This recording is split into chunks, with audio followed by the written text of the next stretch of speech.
Have you experienced any frustrations dating a Japanese girl? Stephen cock-blocking you when you're trying to meet people and then doing this to you. What the Christ? Okay, so now... Oh my God. 7, 6, 5, 4, 3, 2, 1.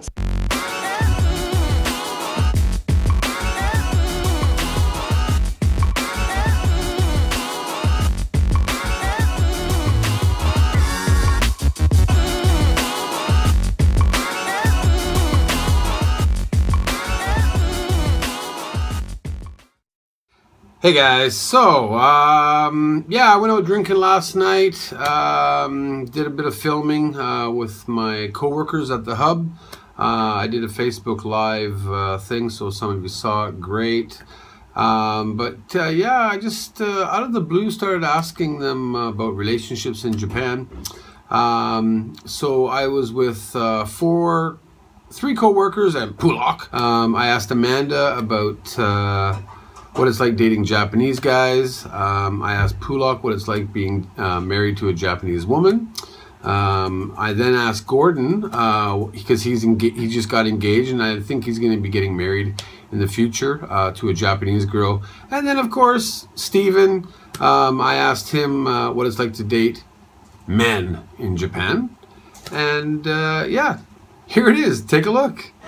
So what I want my viewers to know is what it's like to date or be in a relationship in Japan. I've been here for 3 years. I've dated lots of Japanese guys. I think the frustrating part is they work a lot. Long hours. I think the first few weeks they're very like, how are you today? Every day there's a message when you wake up and there's a message when you go to bed. After about a month, that's when they start to kind of drift away.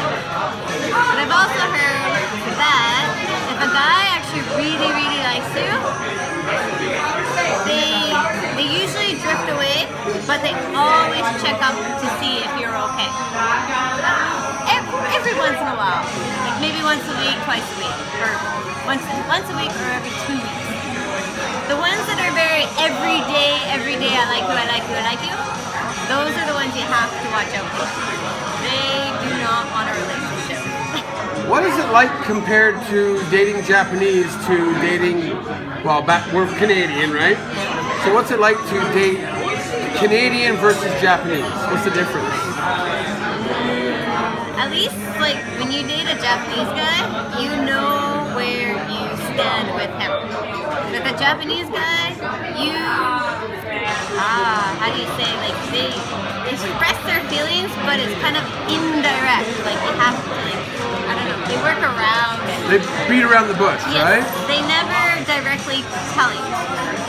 But I guess if they say, like, I like you, that means, like, you're in. But I've had that before. I've had, like, first dates where it's like, I love you. It's like, oh, wow. Do you really know what that means? Like, I don't know. One more thing. Most Japanese guys, if they approach you and they speak English, mostly it's they want English lessons. But the good ones are the ones that don't speak English. Those are the ones that are actually looking for a relationship. Pulak is married to wonderful Alzora, just in case you watch Alzora.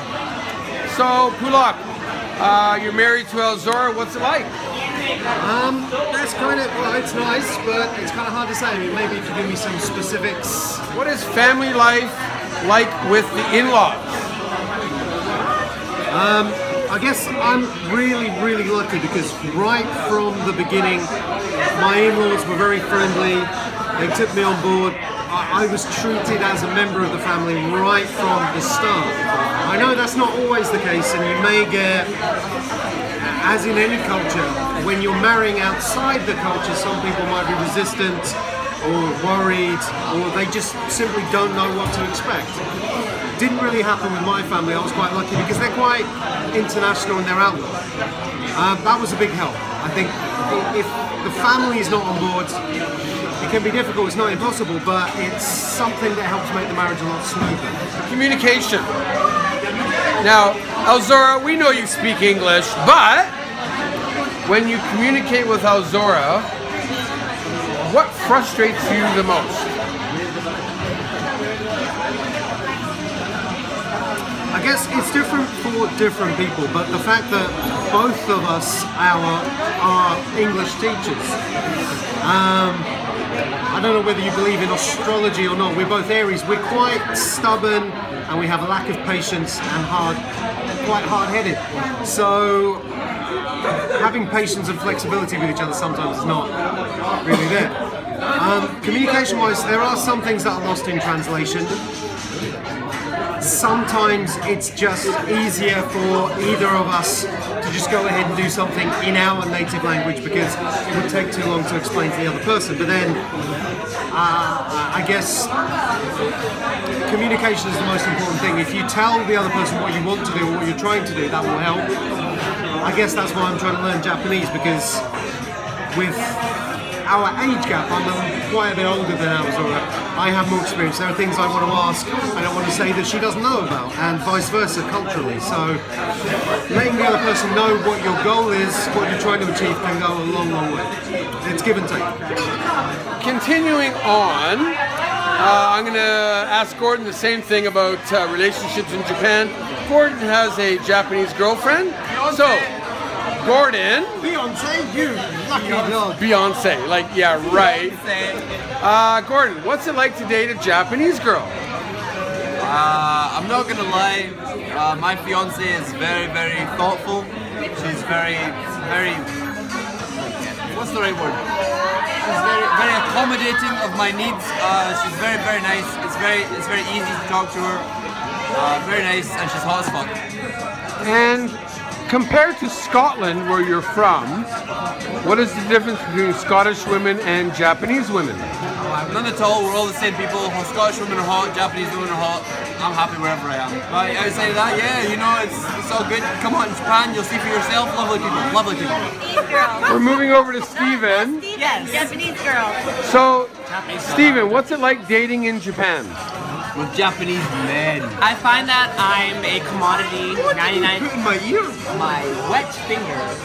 I find that I'm a commodity 99. Oh, gross! I feel like I'm a commodity 99.9% of the time. Why? That people aren't dating me for me as much as the thought of, oh, he's American, he's white, so this must mean that X, Y, and Z. That's something that they kind of assume. What frustrations do you have about dating Japanese men? They're like this. They're really closed up. They don't know how to like open themselves up and be as vulnerable as I would like it. So probably a lot of communication issues. That's the issue that I find a lot. What kind of communication issues do you have though? I feel like with dating Western people, they kind of have a tendency to be very open, very vocal about their needs and their problems. But when it comes to dating Japanese guys, they'll be very closed off about it, and that they won't be as able to talk about it because they don't know how to form the words necessary that I want to hear from my Western perspective. Okay. If you don't mind me asking, as a gay man or a homosexual man, which one should I say? Gay man. A gay homosexual. Okay, as a gay man, what are the pros and cons of dating in Japan? The cons are that because it's a different perspective of the way that they were raised in this kind of Eastern lifestyle, this Japan lifestyle, that their values and maybe beliefs are a little bit different. So that's kind of difficult to kind of overcome. The pros is that they're really cute and fun and... Feminine. No, not always. I think they're cute and very innocent in a way sometimes when it comes to the certain things that they think. Okay, so it might not be the best advice or answers that you're looking for or whatever, but yeah. That's just a foreigner's perspective, I guess, on what they have gone through so far. And, you know, I think Amanda's been here the shortest, or Stephen, for 3 years, and up to Pulak, who's been here for about 11 or 12 years, 10 years, something like that, and 10 years for myself. So, hey, if you like this video, give it a thumbs up. If not, yeah, I know, thumbs down. If you haven't subscribed, please do so to help me out a lot.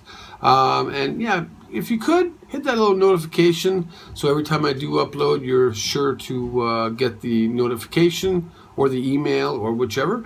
And be sure to watch my videos. It's Tokyo Drew. Keep it real, y'all. That's all, folks.